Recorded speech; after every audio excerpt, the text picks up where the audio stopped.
என்னுடைய ஆறுயிர் அண்ணன் துரைமுருகன் அவர்களே, திராவிட கழகத்துடைய தலைவர் ஐயா ஆசிரியர் அவர்களே, தோழமை கட்சிகளின் தலைவர்களாக இங்கே வீற்றிருக்கக்கூடிய சகோதரர் செல்வ பெருந்தகவர்களே, தோழர் பாலகிருஷ்ணன் அவர்களே, தோழர் முத்தரசன் அவர்களே, பெருமதிப்பிற்குரிய பேராசிரியர் ஐயா காதர் மொய்தீன் அவர்களே,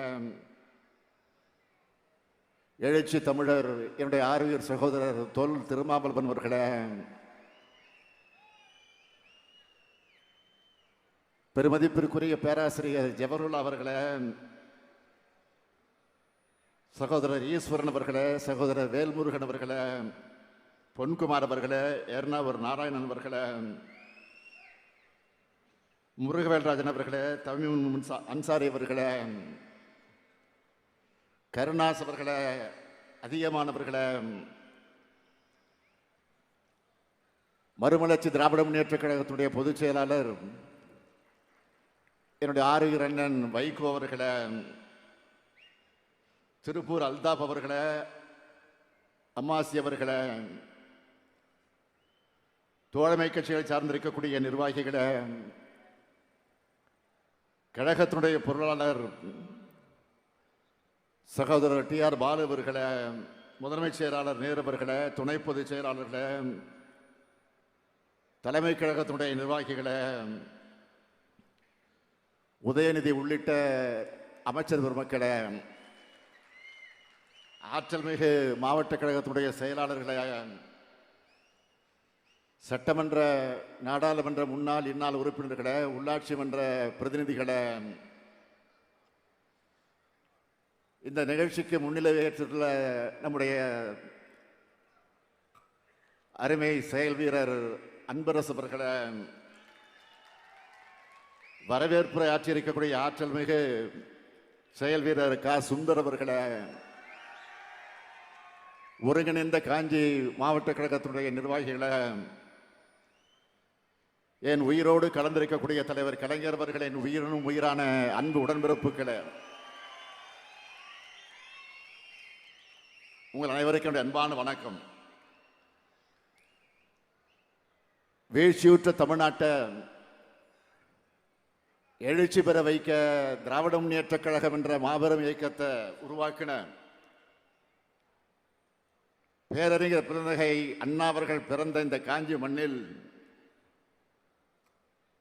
அவர் உருவாக்கின பேரியக்கத்தின் பப்பள விழாவை நாம் நடத்தி கொண்டிருக்கிறோம். இது திராவிட முன்னேற்ற கழகத்திற்கு கிடைத்திருக்கக்கூடிய பெருமை,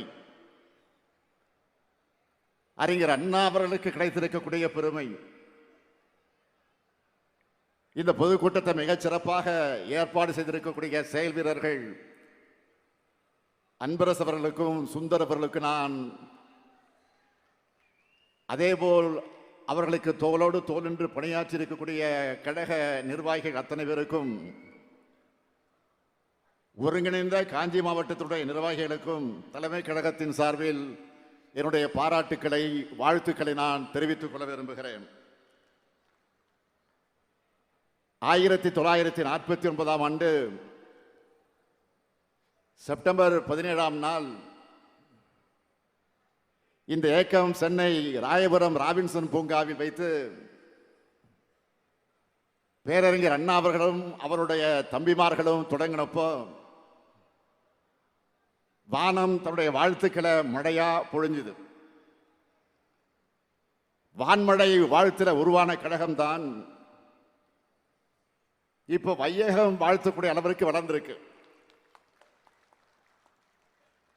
கழகத்தின் வெற்றி மூலமா தமிழ்நாட்டை வளர்த்தார் அறிஞர் அண்ணா.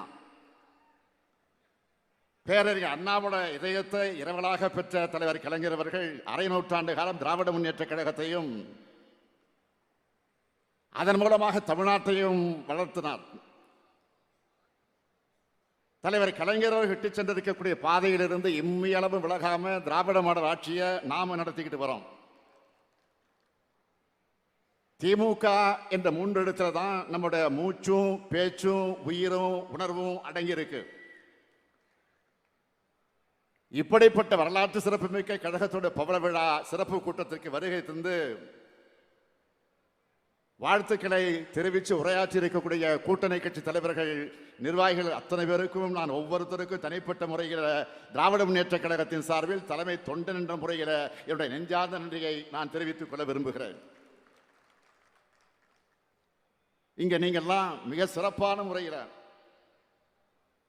பகிர்ந்துட்ட வாழ்த்துக்கள்ல நாங்கள் பெருமை அடைகிறோம். எங்களை வாழ்த்துறப்போ அதுல நீங்களும் இருக்கீங்க.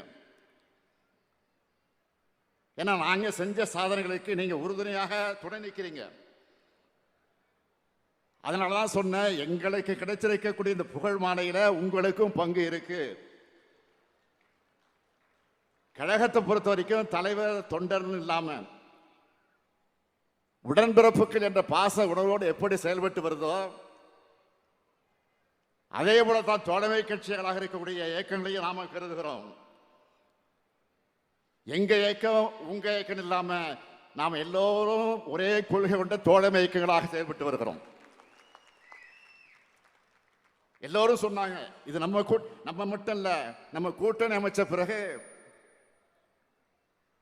தமிழ்நாட்டில் நடந்திருக்கக்கூடிய எல்லா தேர்தலையும் வெற்றி பெற்றிருக்கிறோம் என்றால் நம்முடைய கூட்டணி கொள்கை கூட்டணி மட்டுமல்ல, வெற்றி கூட்டணி. இன்னும் சொல்லணும்னா தமிழ்நாட்டில் நாம் அமைச்ச கூட்டணியை பார்த்து தான் அகில இந்திய அளவில் பாஜகவை வீழ்த்துறதுக்கான இந்தியா கூட்டணி அமைக்கப்பட்டுச்சு. சில கட்சிகளை உருவாக்கக்கூடிய கூட்டணிகள் தேர்தல் நேரத்தில் உருவாகி தேர்தல் முடிந்தது கலைஞ்சிடும். ஆனா நம்ம கூட்டணி அப்படி அல்ல. நாம ஒற்றுமையாக இருக்கிற பார்த்து கொள்கை ரீதியாக இருக்கக்கூடிய நிலையை பார்த்து கொள்கை எதிரிகளுக்கு பொறாமையாக இருக்கு. இவங்களுக்குள்ள மோதல் வராதான், பகையை வளர்க்க முடியாதான்னு வேதனையில் பொய்களை பரப்பி அற்புதமான காரியங்களை செஞ்சு தற்காலிகமாக சந்தோஷம் அடைஞ்சிட்டு இருக்காங்க. அவங்க கனவு எப்போதும் படிக்காது. நாடாளுமன்ற தேர்தல், சட்டமன்ற தேர்தல் வெற்றி கணக்கில் நாம் அணி ஐக்கியமாயிட பாசிசமும் மதவாதமும் தமிழ்நாட்டில் அனுமதிக்கப்படக்கூடாது என்பதற்காகத்தான் ஐக்கியமாக இருக்கிறோம். அதை மறந்துடக்கூடாது. சென்னையில் நடைபெற்ற பவள விழா பொதுக்கூட்டத்தில் நான் உரையாற்றினப்போ உறுதியோடு ஒரு விஷயத்தை சொன்னேன். கழகத்தோட நூற்றாண்டுக்குள்ள எல்லா அதிகாரங்களையும் கொண்டவைகளாக மாநில அரசுகளை மாற்றக்கூடிய அரசியலமைப்பு சட்டம் திருத்தம் கொண்டு வர வேண்டும். எல்லா சட்ட முன்னெடுப்புகளையும் திராவிட முன்னேற்ற கழகம் நிச்சயமாக உறுதியாக செய்யும்னு நான் அறிவிச்சேன். அந்த பயணத்தில் நாம ஒருங்கிணைந்து செல்லணும். திராவிட முன்னேற்ற கழகத்தோட அடிப்படை கொள்கைகள் சமுதாயத்தின் அடிப்படை கொள்கைகளாக இருப்பது சமுதாயத்தில் சீர்திருத்தம், பொருளாதாரத்தில் தத்துவம், சமத்துவம், அரசியல் அடிப்படையில் ஜனநாயகம். இதை உருவாக்கத்தான் கழகம் தோன்றுச்சு, தொடர்ந்து செயல்பட்டு கொண்டிருக்கிறது. இதை நிறைவேற்றி காட்டத்தான் கட்சியும் ஆட்சியும் இருக்கு. இந்த உன்னதமான 3 கொள்கைகளை நிறைவேற்றப்படும் என்று சொன்னால் அதிகாரம் பொருந்தியவைகளாக மாநிலங்களை மாற்றணும். அதனாலதான் மாநில சுயாட்சி கொள்கையை தன்னோட இறுதி உயிராக பேரறிஞர் பெருந்தகை அண்ணா அவர்கள் வலியுறுத்தினார்கள், வற்புறுத்தினார்கள். மாநில சுயாட்சி கொள்கை அடைவதற்காக பல்வேறு முன்னெடுப்புகளை கழகம் எடுத்திருக்கு. முக்கியமா விடுதலை நாளில் மாநில முதலமைச்சர்கள்லாம் கோட்டைகளை கொடியேற்றக்கூடிய உரிமையை பெற்று தந்தவர் நம்முடைய தலைவர் கலைஞர் அவர்கள் தான். அது மட்டுமல்ல, வாய்ப்பு கிடைக்கும் போதெல்லாம் அதற்கான முயற்சிகளில் ஈடுபட்டு இருக்கிறோம். இப்போ இருக்கிற ஒன்றிய அரசு மாநிலங்களை யூனியன் பிரதேசமாக மாற்ற முயற்சிகள் இருக்கு.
நாடாளுமன்ற தேர்தலை பொறுத்தவரையில் நாடாளுமன்ற மக்களவைகளை எத்தனையோ காட்சிகளை பார்த்தவன் முன்கூட்டியே கலைக்கப்பட்டு இருக்கு. இப்போ இருக்கிறதும் பெரும்பான்மை கொண்ட பாஜக அரசா, பலம் கொண்ட பாஜக அரசா. 272 உறுப்பினர்கள் கொண்ட ஆளுங்கட்சி இல்லை இப்போ பாஜக. 240 நல்லா கவனிங்க, 240 தான். அதனால ரொம்ப எச்சரிக்கையோடு பாஜக தலைமை செயல்படணும். கொஞ்சம் கேப் விட்டா பூந்துருவோம் நாங்க, மனதில் வச்சுக்கோங்க. அது வேறு. பிறகு அண்ணா அவர்கள் நாடாளுமன்ற மாநிலங்களை சொன்னதைத்தான் நம்மளுக்கு நான் சொல்ல விரும்புகிறேன். நமது அரசியல் அமைப்பு சட்டத்தின் கூட்டாட்சி, அந்த முறையில் இருக்கக்கூடிய பல ஒற்றைத்தன்மைகளை எதிர்த்து போராடுகின்ற ஒரு தாக்குதல் முன்னணியாக நீங்கள் திராவிட முன்னேற்ற கழகத்தை கருதி கொள்ளுங்கள் அண்ணா முழங்கினார். அதே முழக்கத்தில் நான் சேர்த்து சொல்வது, அந்த தாக்குதல் முன்னணியில் திராவிட முன்னேற்ற கழகம் மட்டுமல்ல, இங்கே இருக்கிற தோழமை கட்சிகளும் சேர்ந்துள்ளது. திராவிட முன்னேற்ற கழகம் விதைக்கக்கூடிய நினைக்கக்கூடிய சிந்தனைகளுக்கான அடித்தளம் தான் தோழமை இயக்கங்கள் ஒன்றாக இருக்கக்கூடிய இந்த மேடை. நிறைவா நான் சொல்ல விரும்புவது, 75 ஆண்டுகளை கடந்திருக்கக்கூடிய திராவிட முன்னேற்ற கழகம் 100 ஆண்டை கடப்பதற்குள் மாநில சுயாட்சி கொள்கையை வென்றெடுக்க உறுதியேற்போம், உறுதியேற்போம், உறுதியேற்போம். மீண்டும் தோழமை கட்சியினருக்கு என்னுடைய இதயபூர்வமான நன்றியை சொல்லி விடைபெறுகிறேன். நன்றி, வணக்கம்.